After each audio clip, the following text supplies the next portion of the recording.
Good morning and welcome back to Travels with Bert. This morning we're in Petchaburi city, where there's, I think, literally hundreds of temples to choose from. I find it quite difficult, but I've chosen 4 that I think you'd like to look at. There's one rather new one, which is this one behind me. There's one really old one.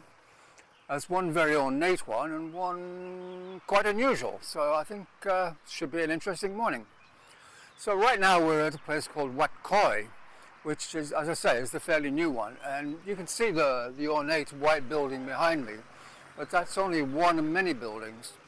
So as usual, we'll have a wander around, and I will keep very quiet because it is a religious place, but you can have a good look around with me.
So that was Wat Khoi, and now we're at Wat Kamphaeng Leng.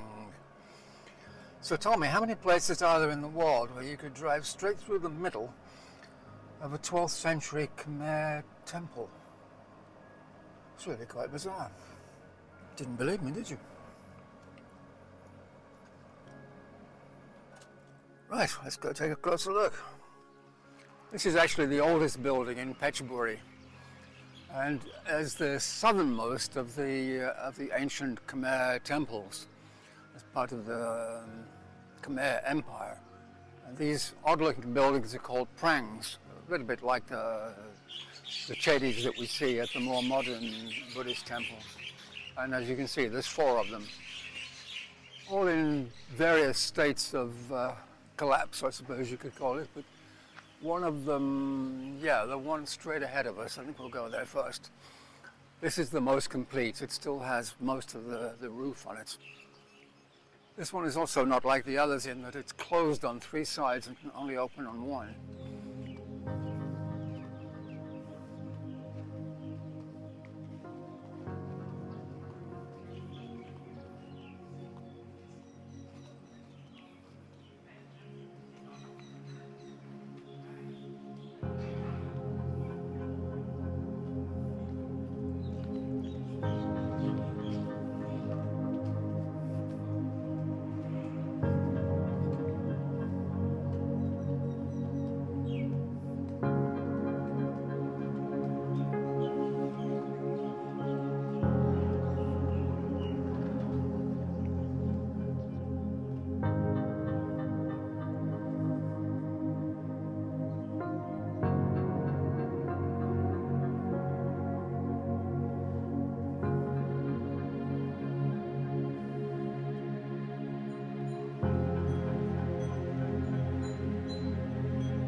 This one has definitely seen better days.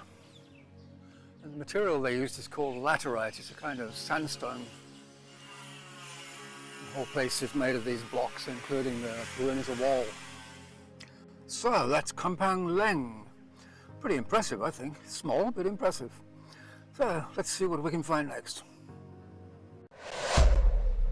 So now we're only about 1 kilometer from the Khmer temple. This is called Wat Yai Suwannaram.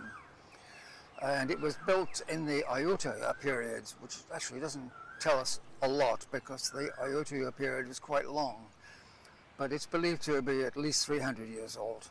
Most of the temple is built from teak, and a lot is covered with gold leaf. But probably the most interesting feature of the place is the painted artistic works of mythical angels which are on the walls. Most have faded, considerably faded, but some are still quite visible.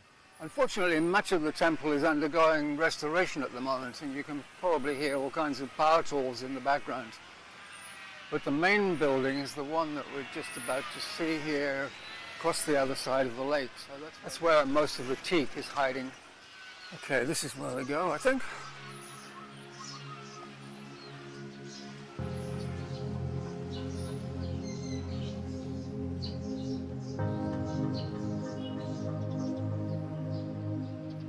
Let's see what we can find inside.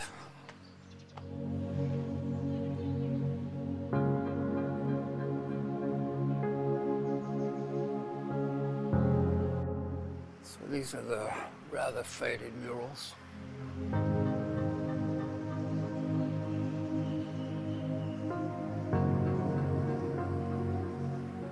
But if we go across the other side, you'll see that a lot of them are still visible.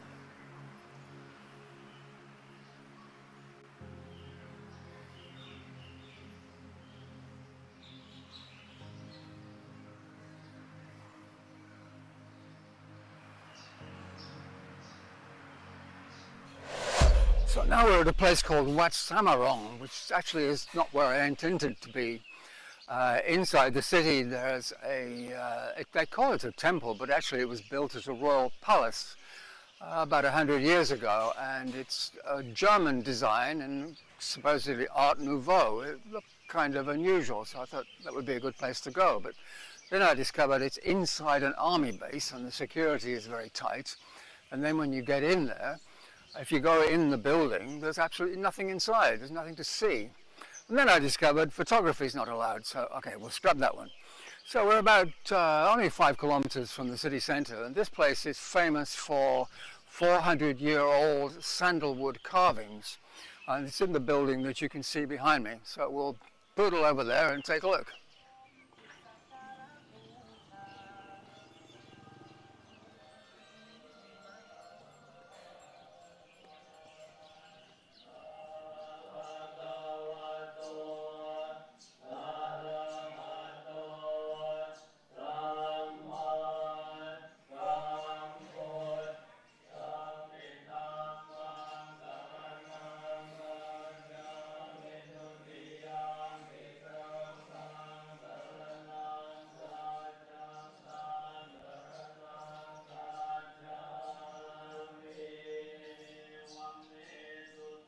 Right, so that's a quick look at 4 of the many hundreds of temples that are within Petchaburi city area. Interesting, I think they're quite diverse. So we're pretty much done with Petchaburi for now. I'm finally going to head north to Ratchaburi, which is where I intended to be a week ago. And if everything works out, I'll be in that area for at least a month, and I have a list of something like 20 places to visit. So it's going to be a busy month.